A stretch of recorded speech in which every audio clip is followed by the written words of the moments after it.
Hi Taurus, welcome to Higher Source Tarot for your Is It in the Cards Love Tarot reading for September 2021. This is a love tarot reading for all Taurus, Sun, Moon, Rising, and Venus. If you are new to the channel, welcome to you. I post new readings every Friday and then again on Monday. So if a reading doesn't resonate, check back in a couple of days and watch a new reading, or you can look around on Mondays because the style of reading is different every week. This is the only love reading that I do. The other readings are all general readings. So if you're looking for information about money or other aspects of your life, you can check other weeks that I posted or check on Fridays, the weekly reading. I also recently did a 4-month predictive reading too. So if you have an interest in that, it's also up on the channel. And if you like tarot and you like this channel, I'd love to invite you to subscribe to Higher Source Tarot. Okay, what advice do you have for Taurus, Sun, Moon, Rising, and Venus about love? What does Taurus need to know about love, please?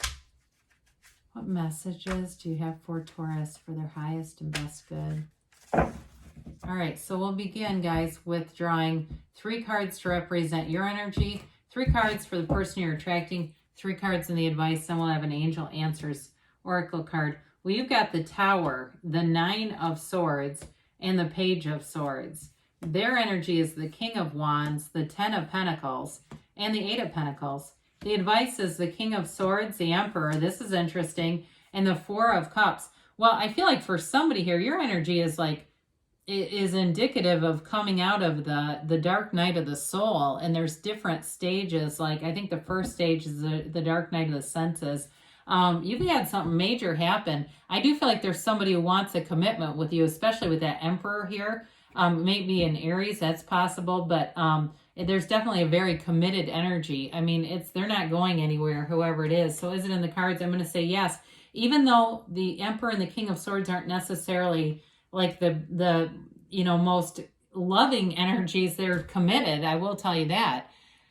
The dark night of the soul, I'm going to give you a little background because we throw that term around and I feel like a lot of people don't really understand it. It came from I think it was a 16th century priest, John of the Cross, Spanish Carmelite priest, and he wanted his congregation to follow God in a different way. He felt like they needed to be more devoted and they didn't like his ideas. So they took him and basically threw him in this dark, dank hole, and he wrote a poem called The Dark Night of the Soul. And it represented that feeling that you have when you feel like you've lost everything and you don't know who you are anymore. He basically thought, why, God, would you forsake me in this way? I've devoted everything to you.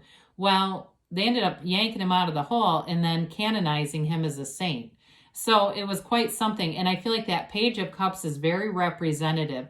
Whatever transformation you've been through is big time here. You are ready for a commitment. I do feel like that. But I feel like with the Page of Cups here, it's a hopeful energy. Pages are new energy coming in. So I love to see that with something like the Tower and the 9 of Swords.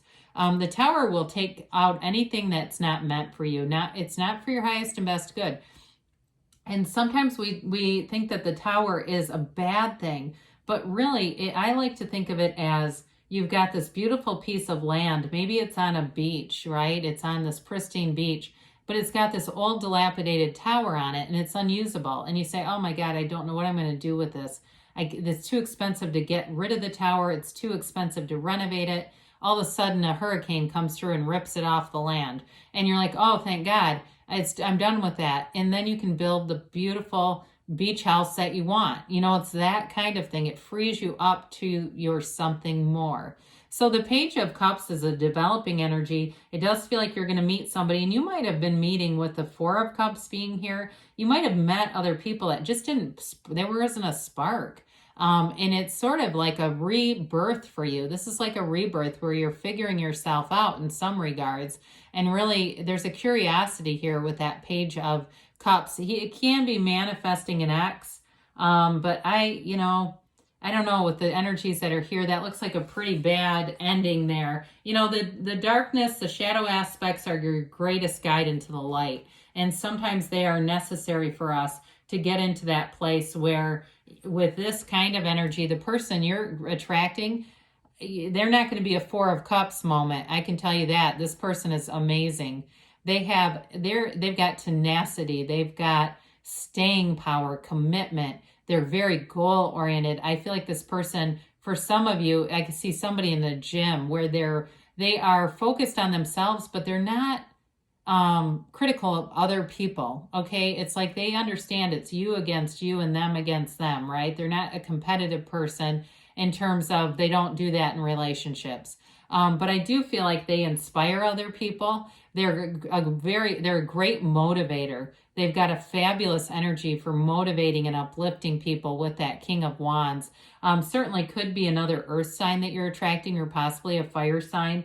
But with this, they're a go-getter. It's like nothing will stop them. They will invest in a relationship too. And so with the 10 of Pentacles being here, it is the wealth card, but it's abundance and prosperity in every area. And so in the card, it depicts an angel who's dressed as an old man, and only the dogs recognize the same angelic partner or power. I was going to say, I said partner, I guess, for you. You're going to find somebody that it seems like they come to you in an unexpected way. When you're not looking for it, there they are. And again, they bring in a lot. It's going to be like this breath of fresh air for you. Somebody who is honest, they have integrity, they've got commitment, and they're very good by their word too. I feel like they have the money too that they say they do. They're not trying to hide things. So with the 10 of Pentacles, you see that couple in the background. They only have eyes for each other. Their eyes are locked on one another. It's like they're oblivious to the fact that money is raining down on them. I feel like too, there won't be financial burdens in this relationship. This is an energy down here of, in terms of commitment, you've definitely got great staying power. Now, the Emperor only has eyes for his Empress. I just had the Empress show up in Aries reading. So, I mean, it's possible with that fire sign, it could be an Aries too.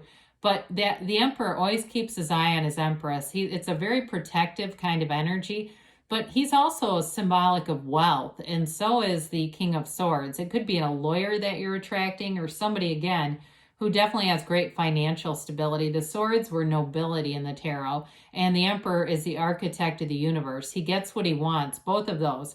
They don't stop, and they're very straightforward energies. There's absolutely no game playing here. This person is not afraid of their feelings. They are not afraid of your feelings. You know those relationships where people say, I'm afraid to tell them how I feel because I think they might leave. Then they're not ready for a relationship. Somebody who can't hear your feelings, dear Lord. But I do feel like with this too, you've got a real rock here. And there's going to be commitment on both sides. It's both of you. And some of this sword and Emperor energy, maybe you just being very blunt with people and being very open about your past and not necessarily rehashing it, right? Because new relationships they don't flourish with somebody who just goes on and on about their ex. But you may be very clear about what you want. And with that Four of Cups, you're not going to settle for less, but you know what? You don't have to, because the energy is already here. You can already attract that quality person. So is there love in the cards? I'm going to say yes, even though this isn't like a real strong love reading. It's more about the commitment, but I feel like it speaks to your Nine of Swords Tower energy up there. I think it's important for whoever's reading this is, because there can be a sense of fear when you have that dark night of the soul. You know, we've lived it. I feel like the last year and a half was a global dark night of the soul, don't you? And it's like, who in the hell are we and why are we even here? And so through that, we get that rebirth. Some people have said that, you know, the next decade will be like the roaring 20s. I haven't quite seen it yet, but I do feel like as people are getting out and about, you know, they're wanting to have experiences again. And it's almost like the first time you've experienced things you've done before. So, all right. So let's see here what the angels have to say for you. Be assertive. Well, you've definitely got that with the Emperor and the King of Swords. That can be very assertive energy. I don't think you need more of it, but if you believe, so believe, ask, believe, receive. You get what you are and what you believe is going to happen. Let go. Okay. So whatever you've been through here, it's, you know, we'll let go because it's about you moving forward. And so let go to receive. you've got within the next few months, and there's a yes, okay? So there's definitely love coming in for you. Let's see what Louise Hay has to say. I am flourishing. Imagine your income expanding easily and effortlessly. Trust that all your material needs are being met by the universe. All right. And that also can apply to love too. I don't pre-read the cards. I just pull them out as they come. So too, for you, if you lost something and it had to do with material stuff like a job or money, and that's what that's about too, they're just telling you, I think we said the word flourish in the reading. You're flourishing in every area. So good things are on the way for you, Taurus. I love you, and I'll be back again soon.